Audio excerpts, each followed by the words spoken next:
நேற்று வரைக்கும் அவங்க அழைக்கலான்ட்டு வந்தீங்களா? அதுக்காக தான் கேட்கறேன். நான் சொல்றது கேளுங்க. நான் யார் நல்லது செய்தாலும் அவர் பாராட்டுகிற மனம் படைத்தவன் நான். அதற்காக எதிர்கட்சியில் இருந்தாலும் காரணமே இல்லாமல் நான் வசை வர மாட்டேன். தளபதி அவர்களுடைய கட்சியை நடத்துகின்ற பாங்கம், ஆட்சியை நடத்துகின்ற பாங்கம் இன்னைக்கு அனைத்து மக்களாலும் பாராட்டப்படுகிறது. குறிப்பாக தமிழகத்துடைய தாய்மார்கள், பெண்களுக்கு மிகவும் பாராட்டப்படுகிறது.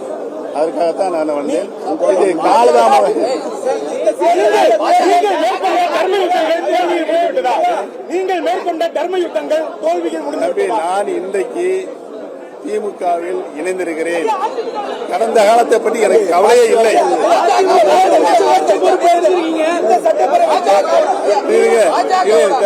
சொல்றதே கேளுங்க, பேசுறேன். இனிமேல் அரசியலில் தளபதி எடுக்கின்ற முடிவுக்கு நான் முழுமையாக ஆதரவு தருவேன், கட்டுப்படுவேன் என்பதை தெரிவித்துக் கொள்கிறேன். திமுக ஒரு தீய சக்தி விஜயும் சொல்லிட்டு வர்றாரு. இப்ப திமுக தீய சக்தியா தூய சக்தியா? இல்ல, திமுக தீய சக்தியை நான் என்றைக்குமே சொன்னது கிடையாது. சொல்லுங்க, சொன்னது கிடையாது. நீங்க ஏன் சண்டை கொடுக்குறீங்க உங்களுக்குள்ள?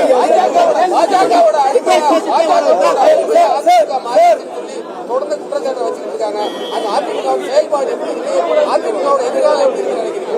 அதிமுக எதிர்காலமே இனி இல்லை. இந்த தேர்தல் திமுக தலைமையிலான கூட்டணிக்கும் யாருக்கும் போட்டி நீங்க நினைக்கிறீங்க? 2026 சட்டப்பேரவை தேர்தல் திமுக தலைமையிலான கூட்டணிக்கும் யாருக்கும் போட்டி நினைக்கிறீங்க? திமுக எதிர்க்கின்ற சக்தி இன்றைக்கின்ற அரசியல் சூழ்நிலை யாருமே இல்லை.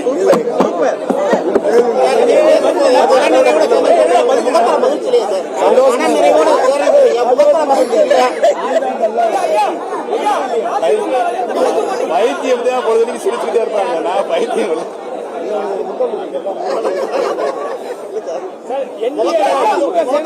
பாஜக விட்டு விலகி வந்திருந்தீங்க.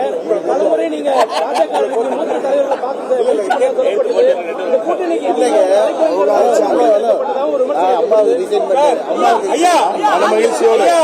மனமகிழ்ச்சியோடு நான் இன்றைக்கு இணைந்திருக்கிறேன். தேனி மாவட்டத்தில் உங்களுக்கு நேர் எதிராக இருந்தவர் திரு தங்க தமிழ்ச்செல்வன் அவருடன் யார் சொன்னது? நேர் எதிராக யார் சொன்னது? நீங்க கேள்வியே தவறு.